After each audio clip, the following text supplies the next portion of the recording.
देश भर में ड्रग्स तस्करों पर नकेल कसने के मकसद से एनसीबी यानी नारकोटिक्स कंट्रोल ब्यूरो ने एक मुहिम चलाई हुई है। एनसीबी भारत की एक बेहद खुफिया एजेंसी की मदद से अपने इस मिशन को अंजाम दे रही है। एनसीबी के अपने इस ऑपरेशन में ड्रग्स तस्करों के गोरख धंधे को जड़ से उखाड़ फेंकने के लिए ड्रोन कैमरों और सैटेलाइट की भी मदद ले रही है। ड्रग्स तस्करों पर नजर रखने के लिए ड्रोन कैमरों और सैटेलाइट की पहल गृह मंत्री अमित शाह ने की है और एनसीबी अपने ऑपरेशन सैटेलाइट के तहत अब तक ड्रग्स तस्करी से जुड़े कई शातिरों को जेल की सलाखों के पीछे भी भेज चुकी है।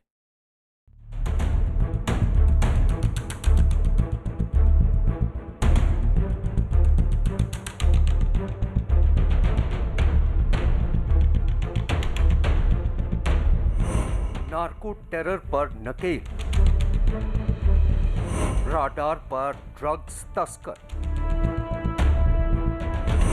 ड्रग्स का गोरख धंधा नेस्त नाबूद, एनसीबी का ऑपरेशन सैटेलाइट। ये ड्रोन कैमरे से ली गई तस्वीरें हैं और इन तस्वीरों में आप साफ देख सकते हैं कि कुछ लोग एक खेत में झाड़ियों को इकट्ठा कर उनमें आग लगा रहे हैं।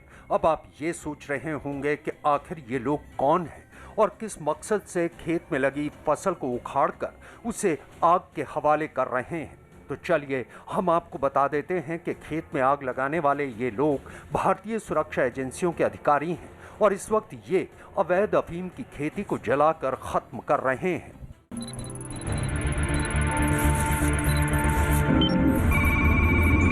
दरअसल एनसीबी यानी नेशनल कंट्रोल ब्यूरो समेत देश की कई सुरक्षा और खुफिया एजेंसियों ने ड्रग्स का काला कारोबार करने वाले तस्करों को नेस्त नाबूद करने के इरादे से एक मुहिम ऑपरेशन सैटेलाइट छेड़ा हुआ है और ये तस्वीरें उसी मुहिम का एक हिस्सा हैं।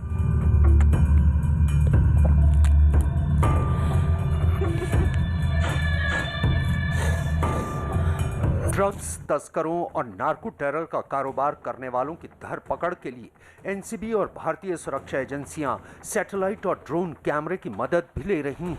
एनसीबी अपने ऑपरेशन सैटेलाइट के तहत जम्मू कश्मीर, पश्चिम बंगाल, उड़ीसा, झारखंड, हिमाचल प्रदेश, उत्तराखंड, बिहार और पूरे नॉर्थ ईस्ट में ड्रग्स तस्करों पर नजर रख रही है। ये जो ऑपरेशन है ये एक कॉम्बिनेशन है जिसमें स्टेट्स की तरफ से आई हुई इनपुट, जिसमें कि उनकी तरफ से डेटा कि कहाँ पे उन्होंने पहले इलिसिट कल्टीवेशन को नोटिस किया है, उन हॉटस्पॉट्स के ऊपर थ्रू रिमोट सेंसिंग के जरिए उन साइट्स को और एलेबोरेट करते हुए एनसीबी एंड सीआईबी उनको दोबारा इनपुट देती है कि ये यहाँ पे एग्जिस्ट कर रहा है अभी इलिसिट कल्टीवेशन। तो उसकी डिस्ट्रक्शन के लिए जितने भी स्टेक होल्डर्स हैं, चाहे वो स्टेट पुलिस है, जहाँ CAPF से सेंट्रल पैरामिलिट्री फोर्सेस हैं और उनके कंसर्न एक्साइज डिपार्टमेंट है, वो एंड अलॉन्ग विद एनसीबी ये कंबाइंड ऑपरेशन के थ्रू इसे डिस्ट्रॉय किया जाता है।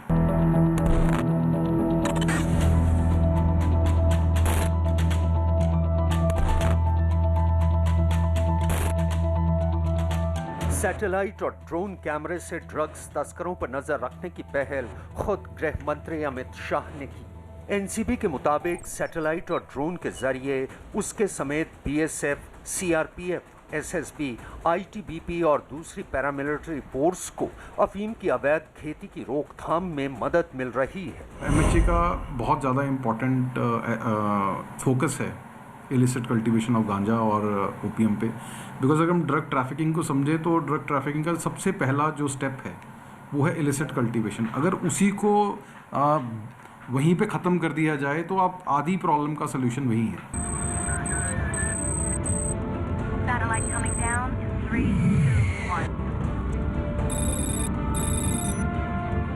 अक्टूबर 2020 में न्यूज़ 18 इंडिया से खास बातचीत के दौरान गृह मंत्री अमित शाह ने भी कहा था कि ड्रग्स किसी भी देश के लिए किसी नासूर से कम नहीं है और मोदी सरकार ड्रग्स तस्करी करने वालों के खिलाफ कड़ी कार्रवाई करने के लिए कानून में जरूरी बदलाव भी करने वाली है। ड्रग एक खतरनाक दूषण है, नासूर है, इसको जितनी हो सके उतना जल्दी समाप्त कर देना चाहिए। ये 1.5-2 साल में ड्रग पर काफ़ी कठोर कदम उठाए गए हैं, नतीजे भी बहुत अच्छे मिले हैं। मगर मैं आपको इतना आश्वस्त करना चाहता हूँ, मोदी जी के नेतृत्व में ड्रग का कारोबार भारत के अंदर करने वालों को बहुत दिक्कतें आएगी। इस प्रकार का कानूनी बदलाव, ढांचागत बदलाव, इंफ्रास्ट्रक्चर भी हम बदल रहे हैं और इसके लिए इतनी मुस्तैदी के साथ उनको मैन पावर भी दे रहे हैं। आने वाले दिनों में इस पर बहुत बड़ा परिवर्तन देखने को मिलेगा।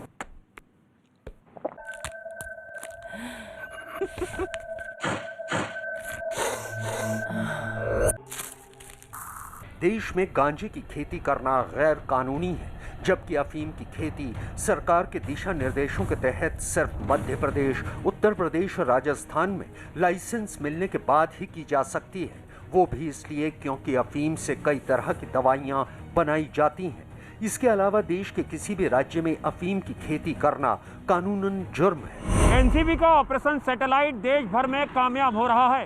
खासतौर पर नक्सल प्रभावित राज्यों और आतंकवादी गतिविधियों के लिए सबसे ज़्यादा संवेदनशील कहे जाने वाले जम्मू कश्मीर में, और इस ऑपरेशन में सबसे महत्वपूर्ण भूमिका सैटेलाइट और ड्रोन कैमरे की तस्वीरें निभा रही हैं। आइए अब आपको बताते हैं कि एनसीबी अपने ऑपरेशन सैटेलाइट को किस तरह अंजाम दे रहा है। दरअसल अफीम या गांजे की अवैध खेती हर साल तय महीनों के दौरान ही की जाती है और यही वो वक्त होता है जब ड्रग्स तस्कर भारतीय सुरक्षा एजेंसियों के राडार पर होते हैं। दरअसल ड्रग्स तस्करों के जाल को देश में उखाड़ फेंकने की इस मुहिम में देश की कई बड़ी और संवेदनशील एजेंसियां जुड़ी हैं, जिनके नाम सुरक्षा कारणों की वजह से हम आपको बता नहीं सकते।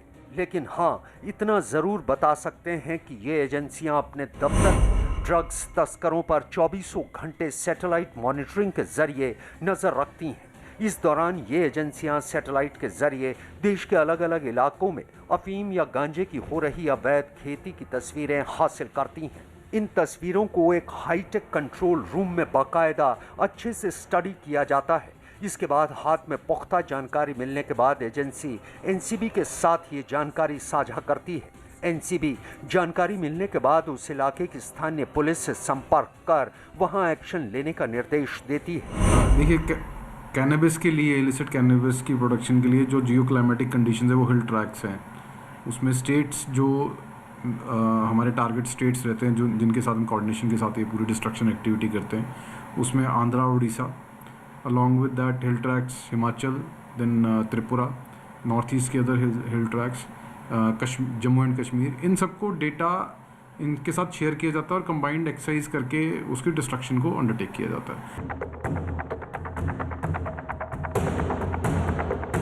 एनसीबी नार्को टेरर को नेस्त नाबूद करने के लिए इसी तरह की कवायद तमाम पैरामिलिट्री फोर्स के साथ मिलकर भी करती है। खासकर बिहार, झारखंड, उड़ीसा और नॉर्थ ईस्ट के नक्सल प्रभावित इलाकों में, जम्मू कश्मीर के कई संवेदनशील इलाकों जैसे पुलवामा और शोपियां में भी ड्रग्स तस्करों के खिलाफ भारतीय सुरक्षा एजेंसियों को ये जानकारी मुहैया करवाई जाती है ताकि वो ड्रग्स तस्करों के खिलाफ फौरन एक्शन ले सकें। ड्रग्स की अवैध खेती की तस्वीरें सैटेलाइट और ड्रोन कैमरे के जरिए देश की एक बेहद ही गोपनीय एजेंसी के दफ्तर भेजी जाती हैं। इस दफ्तर में तुरंत ही उन तस्वीरों को स्टडी किया जाता है और फिर इन्हें एनसीबी को सौंप दिया जाता है। एनसीबी तुरंत इन तस्वीरों को राज्यों की पुलिस और पैरामिलिट्री फोर्स को साझा करती है और तब जाकर एनसीबी का ऑपरेशन सैटेलाइट अपना काम करना शुरू करता है। एनसीबी एक्शन प्लान के तहत हर साल एक हाई लेवल मीटिंग करती है जिसमें बाकायदा ड्रग्स की खरीद फरोख्त, उसके रूट, ड्रग्स की अवैध खेती जैसे तमाम गंभीर मुद्दों पर एनसीबी का एक्शन प्लान तैयार किया जाता है। इसके अलावा दूसरी एजेंसियों के साथ एनसीबी के तालमेल का खाका भी तैयार किया जाता है। एनसीबी यानी नेशनल कंट्रोल ब्यूरो ने देश भर में ड्रग्स के खिलाफ अभियान छेड़ा हुआ है। इस कड़ी में शनिवार को एनसीबी की मुंबई ब्रांच ने गांजे की अवैध तस्करी करने के आरोप में भारतीय मूल के एक ब्रिटिश नागरिक करण सजनानी को गिरफ्तार किया।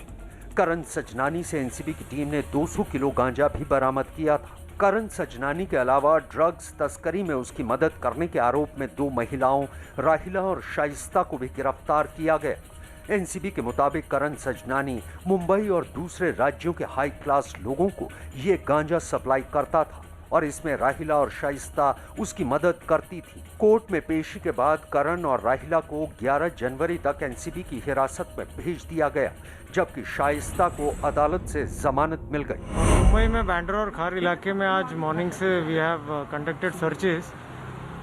200 केजी मैरुआना बर्ड, कुछ उसमें विदेशी, कुछ लोकल प्रोक्योरमेंट जिसकी की गई थी वो सीज़ किया गया है, जिसमें से 2 महिलाओं को आज अरेस्ट किया गया है।